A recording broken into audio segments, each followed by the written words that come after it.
You've been told your whole life that feeling everything so deeply is a gift, that your sensitivity is special, that being an empath means you're more evolved, more conscious, more connected to the fabric of human experience than everyone else around you.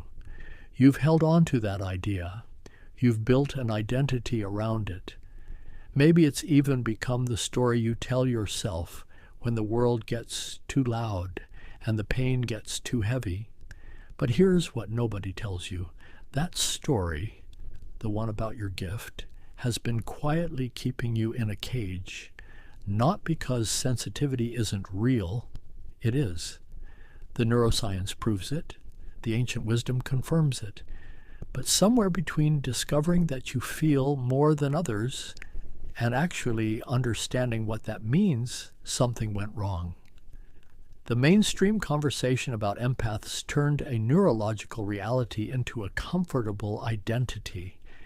And comfortable identities, as the philosopher Friedrich Nietzsche understood with ruthless clarity, are the most dangerous prisons a human being can build around themselves. What you're about to discover in this video are 7 hidden signs that you are, in fact, a rare personality type, what the most advanced researchers and the oldest spiritual traditions have called the super empath. But here's the confrontation waiting for you inside that discovery. Most people who believe they are empaths are operating at a fraction of what they actually are. They've taken the label and stopped there. They've named the gift but never unwrapped it. They've confused sensitivity with suffering, depth with damage, and awareness with avoidance. The super empath is not someone who feels more and suffers more. The super empath is someone who has done the terrifying work of transforming feeling into power. And that transformation, that specific alchemy, is what the masses who consume empath content never actually reach. Stay with this. Every sign you're about to hear will feel uncomfortably familiar. And if it does, that discomfort is the most honest confirmation you'll receive that you are exactly where this video needed to find you. Elaine Aron spent decades mapping the nervous systems of people who process the world at a depth that the majority of the population simply does not. Her research on highly sensitive people revealed something that science had long ignored. Roughly 20% of human beings possess a nervous system wired for deeper sensory processing, heightened emotional responsiveness, and a capacity for empathic attunement that operates on an entirely different level than the norm. This isn't metaphor. This is measurable. This is structural. The mirror neurons fire differently. The emotional regulation systems engage differently. The inner world runs deeper, faster, and more intensely than most people around them will ever understand. But Aron's findings also revealed something darker, something the self-help industry quietly buries.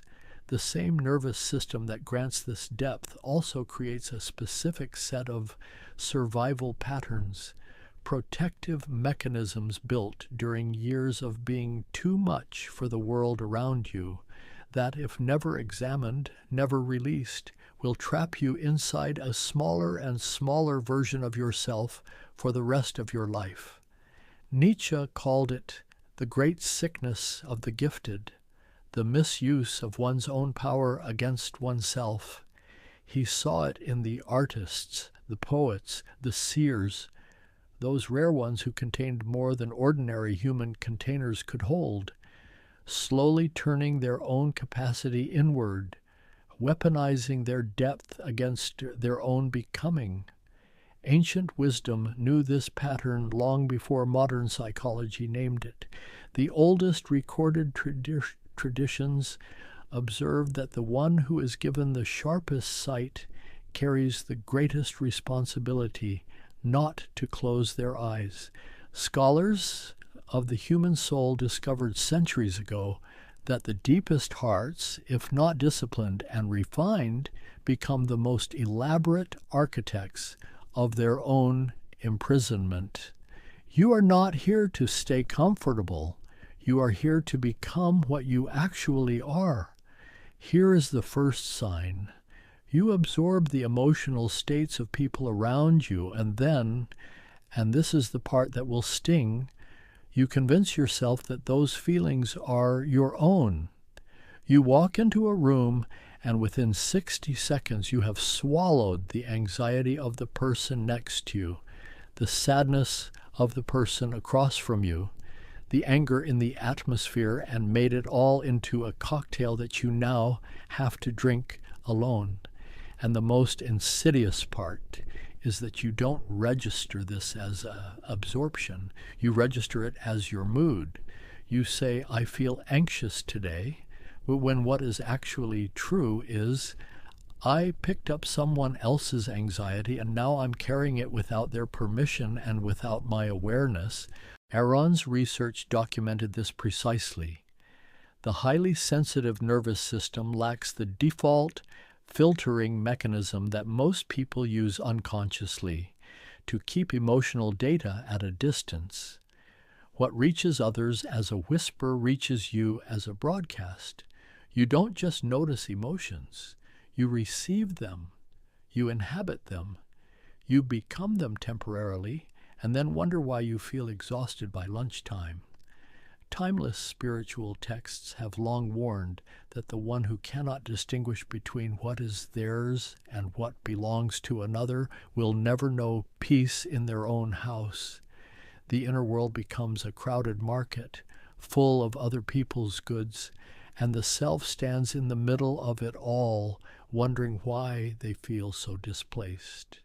You avoid releasing this pattern because it feels like care. As long as you are absorbing, you are connected.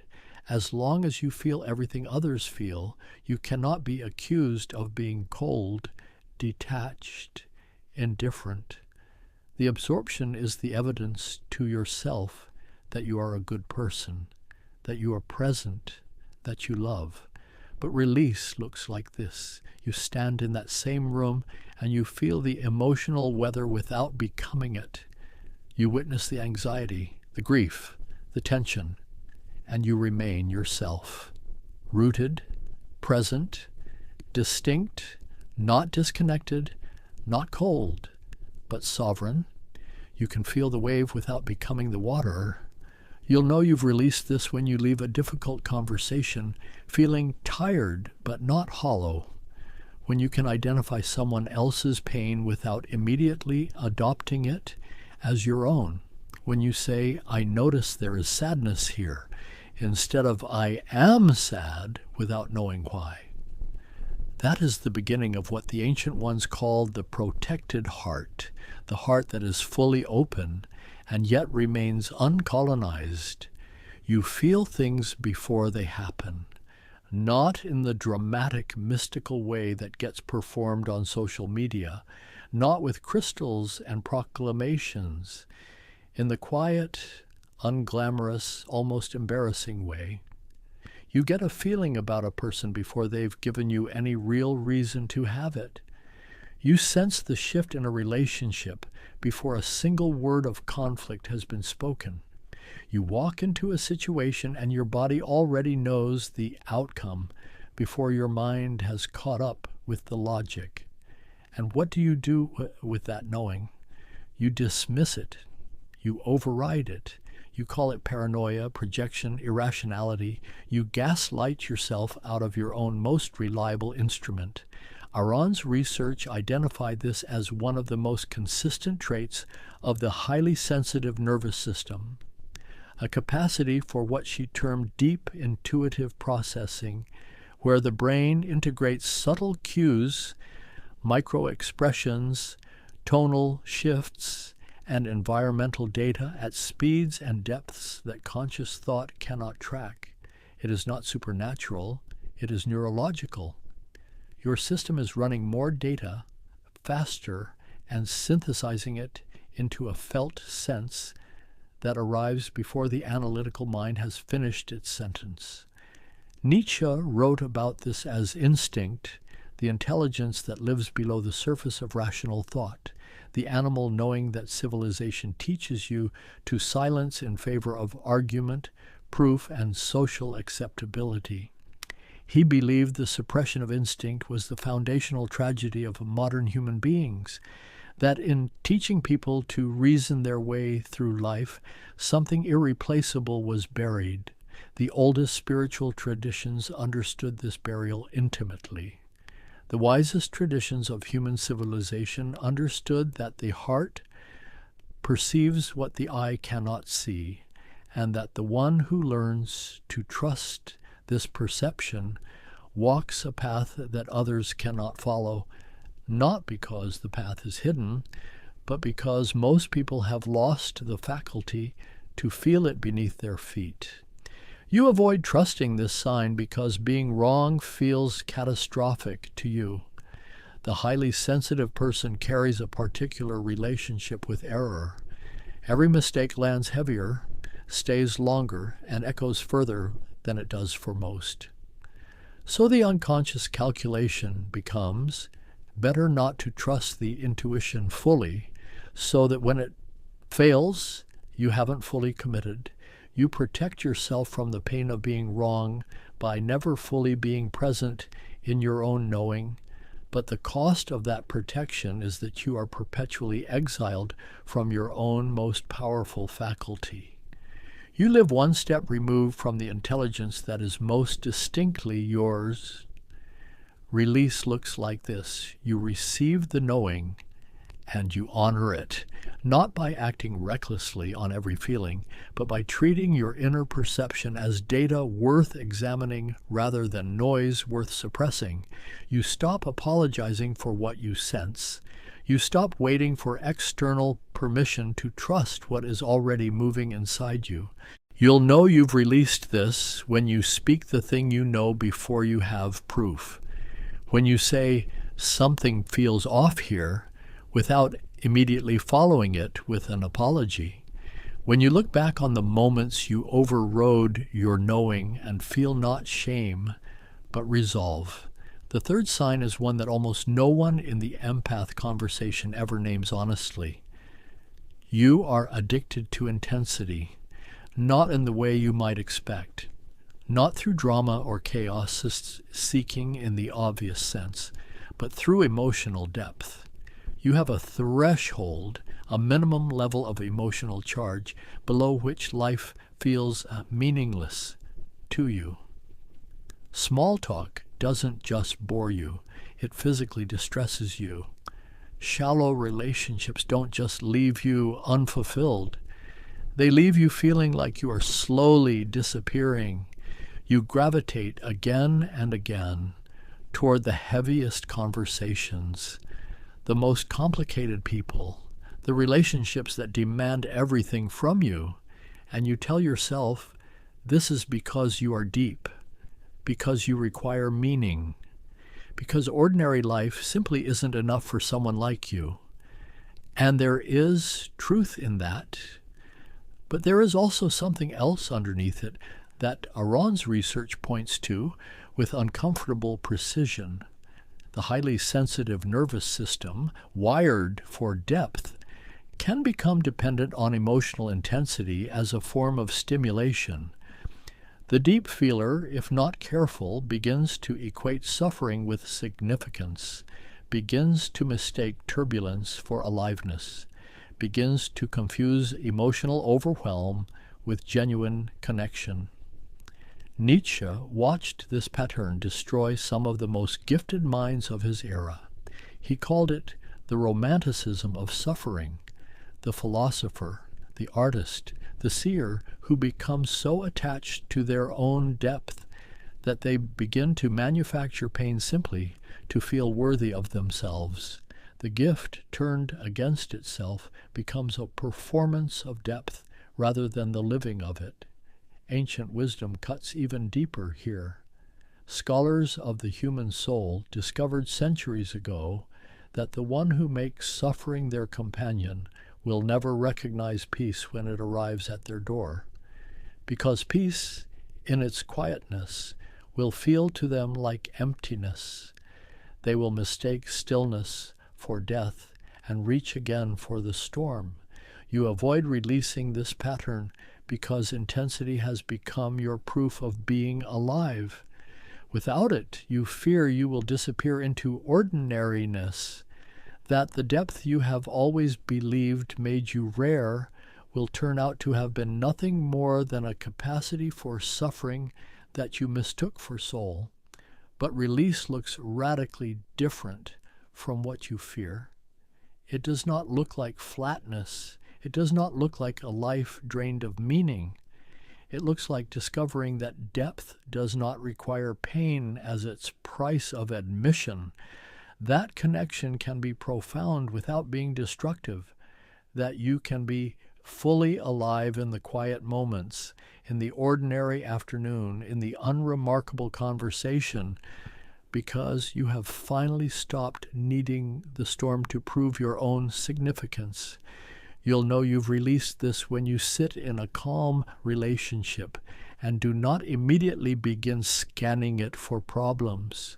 When ordinary joy feels like enough, when peace stops feeling like a warning sign, that is not numbness.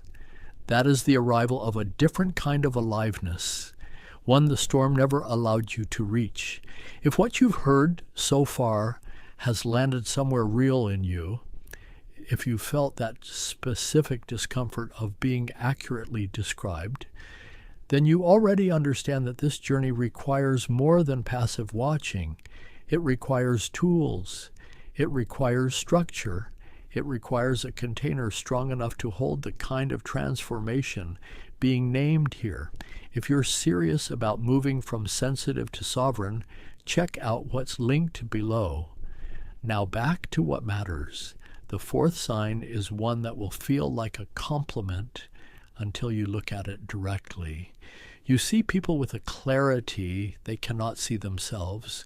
You understand, often within minutes of meeting someone, what drives them, what wounds them, what they are performing, and what they are hiding. You perceive the architecture of a person's psychology the way others perceive a face, immediately, intuitively, completely. People tell you as things they have never told anyone. Strangers open to you in ways that surprise even them. You become, over and over, the one others come to with their heaviest truths. And you carry it, all of it, without being asked whether you have the capacity, without anyone checking if the weight is too much. Because you can see them so clearly, you feel responsible for them. Because they trust you with their depth, you feel obligated to stay. Because you understand their pain, you convince yourself that you are the one who can fix it.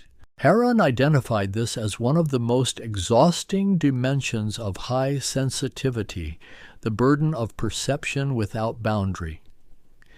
When you see people clearly, the instinct of the sensitive person is not to use that sight for discernment, it is to use it for rescue.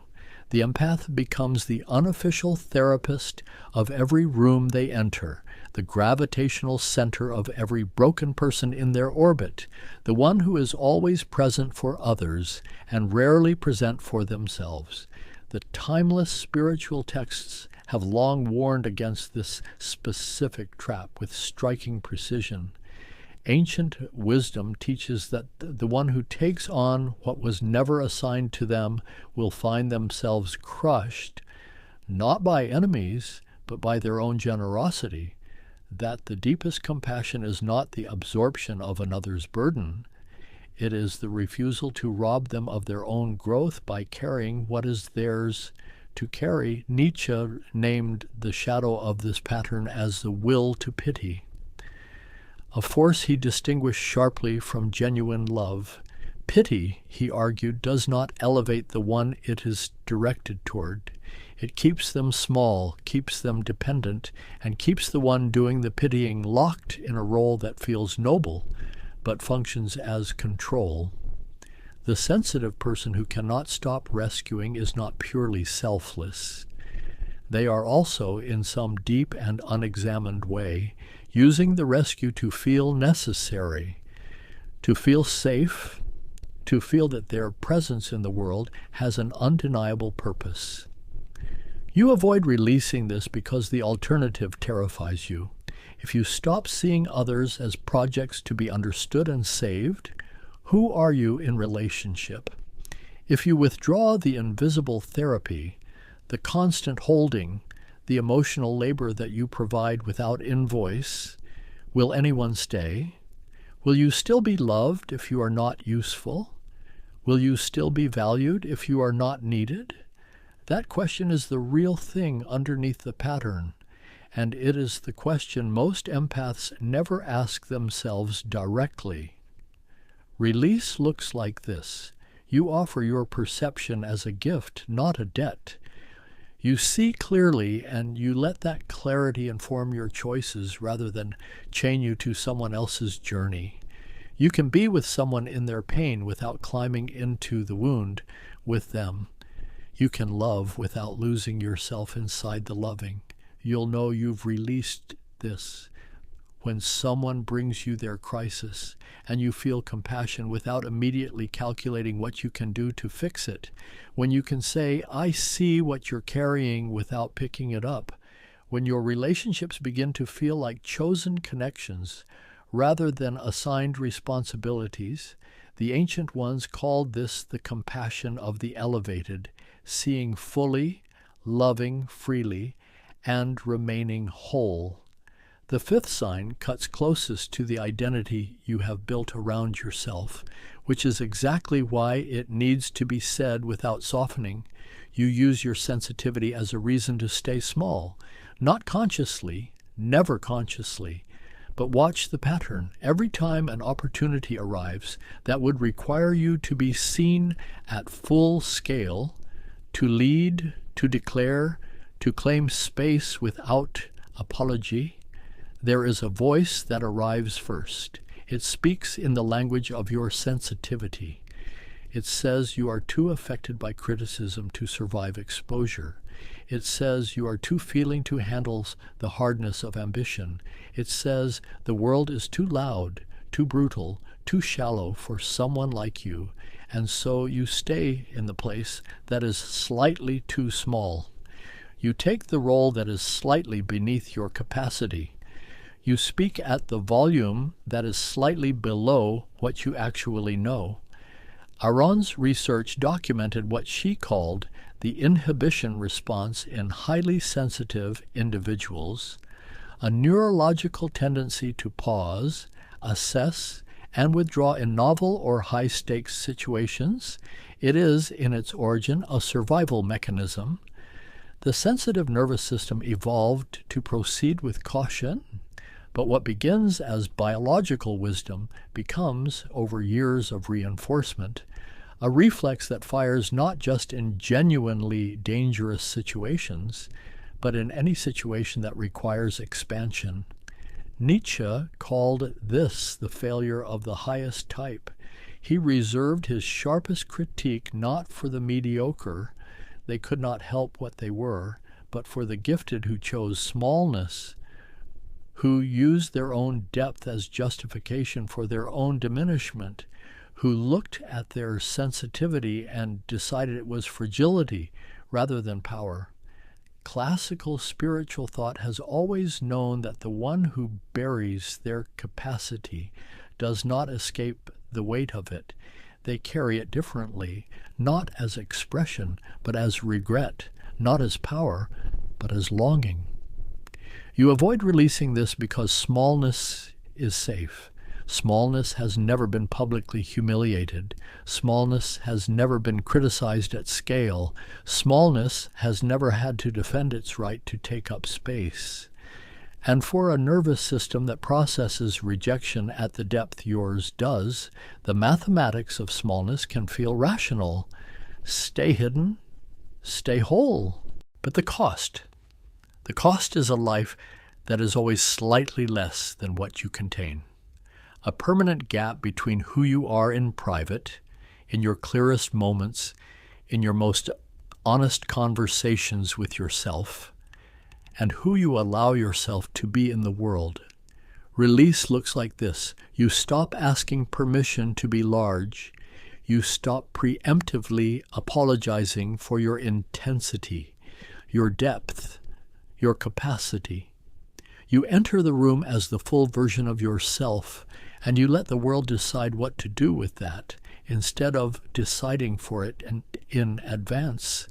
You'll know you've released this when the criticism arrives, and it will, and you feel it fully, process it deeply, and remain standing. When you stop editing yourself before anyone has asked you to. When the gap between your private knowing and your public presence begins to close. That closing is not arrogance. That is finally becoming what you have always been. You have a relationship with solitude that nobody around you fully understands. Not the solitude of loneliness. You know the difference intimately, but a specific, necessary, almost sacred need to disappear from the world at regular intervals and return to yourself. And the people in your life have opinions about this. They call it withdrawal. They call it antisocial. They call it a problem to be solved. And because you are a sensitive person who absorbs the judgments of others as readily as you absorb everything else, you have internalized those opinions. You have started to believe that your need for solitude is a symptom of something broken rather than a requirement of something rare. Aron's research was unambiguous on this point. The highly sensitive nervous system accumulates stimulation at a rate that the majority of nervous systems do not. Every conversation, every decision, every sensory input, every emotional exchange, it all registers more fully, processes more deeply, and therefore costs more. Solitude is not retreat for you. It is maintenance.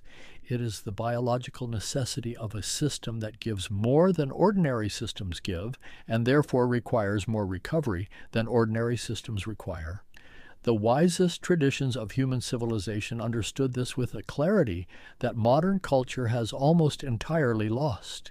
Ancient wisdom teaches that the one who is always among people will eventually lose the thread back to themselves, that the interior life requires tending, that silence is not the absence of something, but the presence of everything that noise prevents you from hearing. But here is where the sign reveals its hidden edge. Your relationship with solitude has likely become something more than restoration.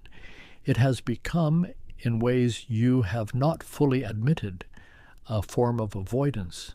The world is overwhelming, so you retreat. The relationship is complicated, so you disappear. The opportunity is terrifying, so you go quiet. And you frame every one of these retreats in the language of self-care, of sensitivity, of honoring your nervous system, when some of them, if you are truly honest, are simply fear wearing the clothing of wisdom. Nietzsche distinguished between the solitude of the creator and the solitude of the escapee. The creator goes inward to generate, to refine, to return with something forged from the silence. The escapee goes inward to avoid the demand of becoming. The external behavior looks identical. The internal motivation is everything. You avoid examining this because the line between restoration and avoidance is uncomfortable to locate. It requires a level of self-honesty that your sensitivity makes both easier and harder simultaneously. Easier because you feel everything. Harder because you feel the discomfort of self-confrontation just as acutely as you feel everything else. Release looks like this. You take your solitude on your own terms, not in reaction to the world's demands. You go inward with intention, and you return with something, clarity, creativity, renewed presence, rather than simply returning when the hiding no longer feels sustainable. You'll know you've released this when you can choose solitude from fullness rather than from depletion, when you re-enter the world not because you have recovered enough to tolerate it, but because you have generated enough to offer it, when your silence becomes a source rather than a shelter. The seventh sign is the one that sits at the center of everything, the one that, once you see it, reframes every other sign you've encountered in this video. You are more afraid of your own power than you are of anything the world has ever done to you. This is not poetic language. This is a precise psychological description of the pattern that keeps the super empath operating at a fraction of their actual capacity. You have spent so long managing the impact of your sensitivity on others, softening your perceptions so people don't feel exposed, dimming your presence so people don't feel threatened, shrinking your knowing so people don't feel inadequate, that the management itself has become your default mode of existence. You are not afraid of failing. You have failed before and survived. You are not afraid of rejection. You have been rejected before and rebuilt. What you are actually afraid of, the thing that lives beneath all the named fears, is what happens if you stop managing, if you stop softening, if you arrive at your full frequency and discover that the world cannot hold it, or worse, that it can, and now you have no more excuses. Aron's research pointed to this as the deepest paradox of the sensitive person's journey. The very capacity that makes them rare is the capacity they have been most systematically conditioned to suppress. From childhood, the message arrived in 100 different forms: too much, too intense, too emotional, too sensitive, and the intelligent, adaptive, highly sensitive child did what intelligent, adaptive children do. They learned to make themselves manageable. They built an entire architecture of self-reduction and called it maturity. Nietzsche named the overcoming of this specific fear as the central task of the highest human type. Not the overcoming of external enemies, not the conquest of circumstance, but the will to become what one actually is, fully, without apology, without the constant negotiation with smallness. He called it amor fati, the love of one's own nature, not the resigned acceptance of it, but the active, fierce, celebratory ownership of everything you are, including and especially the parts that make ordinary people uncomfortable. The oldest recorded traditions observed that the greatest betrayal a person can commit is not against another. It is against the potential that was placed within them. Classical spiritual thought has always known that the one who conceals their light does not protect the world from being overwhelmed. They deprive the world of what only they could give. You avoid releasing this because power, for the sensitive person, does not feel safe. Power has historically meant exposure. Power has meant becoming a target. Power has meant the terrifying responsibility of no longer being able to blame your circumstances for the distance between who you are and who you could be. Smallness, for all its suffocation, comes with a very specific comfort. It is never your fault. Release looks like this. You stop negotiating with your own magnitude. You stop pre-editing your thoughts before they reach your mouth. You stop apologizing for the effect you have on rooms, on people, on conversations. You arrive and you let your arrival mean something. You'll know you've released this when someone tells you that you are a lot and you feel it land without collapsing. When you stop scanning the room to check whether your presence is welcome before deciding how much of yourself to bring.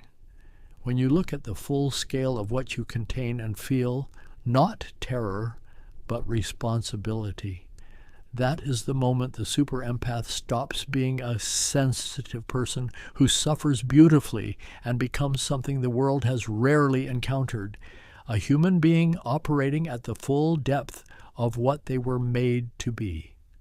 Look at what these 7 signs form when you hold them together. Not a list of traits, not a personality quiz, a map of a single unified pattern that has been running your life from beneath the surface of your awareness. You absorb what is not yours and call it empathy. You override your own knowing and call it humility. You chase intensity and call it depth. You rescue others compulsively and call it love. You stay small and call it sensitivity. You hide in solitude and call it self-care. You suppress your own power and call it consideration for others. Every single one of these patterns wears the costume of a virtue. That is what makes them so extraordinarily difficult to see. You are not struggling against obvious self-destruction. You are struggling against the most sophisticated form of self-limitation that exists, the kind that looks noble from the outside and feels righteous from the inside, and quietly dismantles your becoming from underneath. Aron spent decades documenting these patterns not to pathologize the sensitive person, but to liberate them. Her central argument beneath all the research was this: the highly sensitive person does not need to become less sensitive. They need to become more themselves. The sensitivity is not the wound. The unexamined adaptation to a world that could not hold the sensitivity, that is the wound. And the wound has been so long mistaken for identity that the surgery required to separate them feels, to the one who needs it most, like self-destruction. Nietzsche understood this with a ferocity that still disturbs people who encounter it directly. He did not write for the comfortable. He wrote for the ones who contained more than their current life could express. And he told them, without softness, that the failure to become what you are is not a neutral act. It is a slow violence committed against the self. He called the people who carried this unlived potential the higher types, and he watched them, generation after generation, choose the safety of the herd over the terrifying freedom of their own becoming. The timeless spiritual texts speak of this reckoning with a weight that no philosophical language quite matches. Ancient wisdom teaches that every soul will stand accountable not only for what it did, but for what it was capable of and withheld. That the unlived life is not a private matter, that the gift suppressed is not safely contained. It turns. It becomes resentment, depression, a pervasive sense of meaninglessness that no external achievement can touch, because the emptiness is not circumstantial. It is existential. It is the specific grief of the person who knows, in the part of themselves they visit only in the quietest moments, that they have not yet become what they were made to be. Most people watching this will not do the work. That is not cynicism. That is the most honest thing that can be said. The psychological resistance to this kind of transformation is not weakness. It is the most natural response in the world. What is being asked of you here is not a behavioral adjustment. It is not a new morning routine or a different journaling practice. What is being asked of you is an identity death. The pattern that absorbs, the pattern that overrides, the pattern that rescues, the pattern that shrinks, these are not habits you have. They are, at this point, who you believe you are. To release them is not to change. It is to dissolve. And dissolution, no matter how necessary, no matter how liberating it will ultimately prove to be, feels from the inside exactly like annihilation.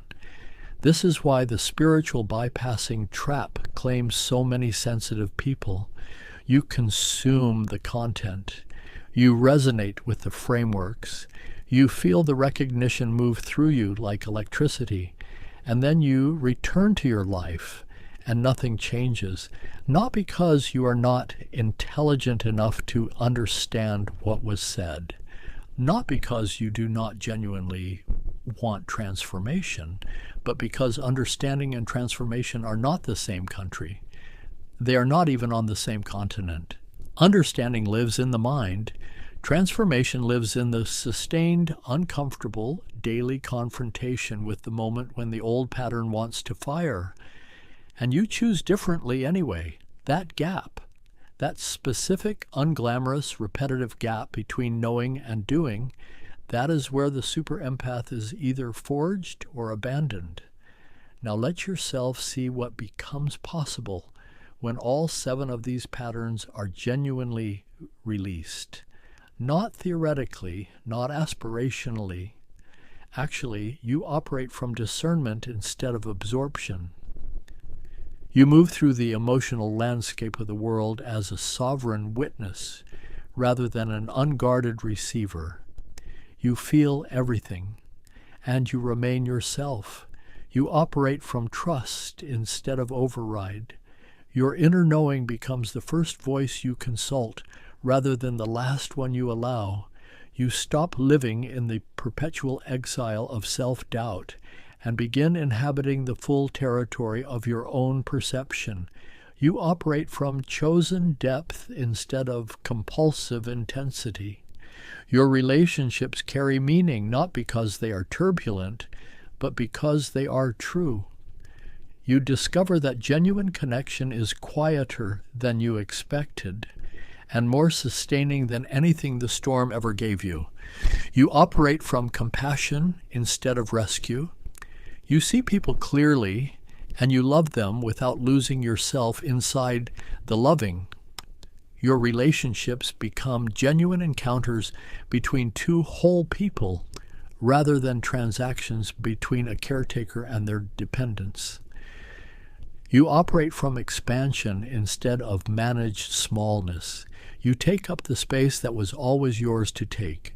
You speak at the volume your knowing deserves.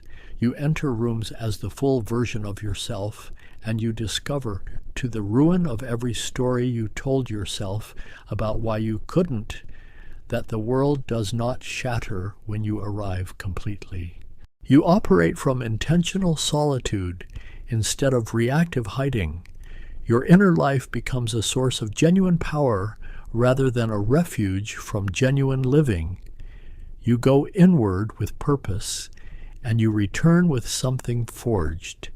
You operate from sovereign power instead of suppressed magnitude. You stop managing the effect you have on the world, and you start taking responsibility for it. You stop asking permission to be what you are. You arrive at the full frequency of your own nature, and you let that be enough. You let that finally be everything. This is not a distant possibility. This is the architecture of who you already are beneath every adaptive pattern that was built to protect a younger, more exposed, less resourced version of you. Those patterns served you. They were intelligent responses to real conditions, but you are not that version anymore. And the patterns that once protected you are now the walls of the prison. Aron's research ends where the real work begins. She mapped the terrain. She named the nervous system. She gave language to the experience of millions of people who had spent their lives feeling like too much and not enough simultaneously. But she could not do the crossing for you. Neither could Nietzsche. Neither can this video. What the oldest wisdom traditions understood, what scholars of the human soul have observed across every civilization that ever grappled seriously with human transformation, is that the crossing always comes down to a single moment, not a grandeur gesture, not a dramatic declaration, a moment, the moment when the old pattern rises, as it will, as it always does, and you feel its familiar pull, the pull toward absorption, toward override, toward rescue, toward smallness, toward hiding, toward suppression, and instead of following it, you pause. You pause, and you ask the question that the super empath must learn to ask before every significant choice. Is this mine, or is this a pattern? Is this wisdom, or is this fear in a convincing disguise? That question, asked honestly and consistently, is the entire practice. Everything else is commentary. Here is the closing confrontation that this video was always building toward. You already know which of these 7 signs lives most powerfully in you. You felt it when it was named. You felt the specific quality of recognition that is different from general resonance, sharper, more personal, slightly harder to breathe through. That sign is not a flaw in your design. It is the precise location where your next level of becoming is waiting. The super empath is not a personality type you are born into and simply discover. It is a threshold you cross through repeated acts of conscious choice in the face of every instinct that tells you to contract. Aron gave you the map. Nietzsche gave you the demand. The ancient wisdom gave you the stakes. What you do with this moment, not tomorrow, not after you've thought about it longer, not once conditions are more favorable, but right now in the quality of attention you bring to the rest of this day, is the only answer that has ever mattered. You are not too sensitive for this world. You are exactly sensitive enough to change it, but only if you stop using your sensitivity as the reason you haven't. That is the challenge. It always was.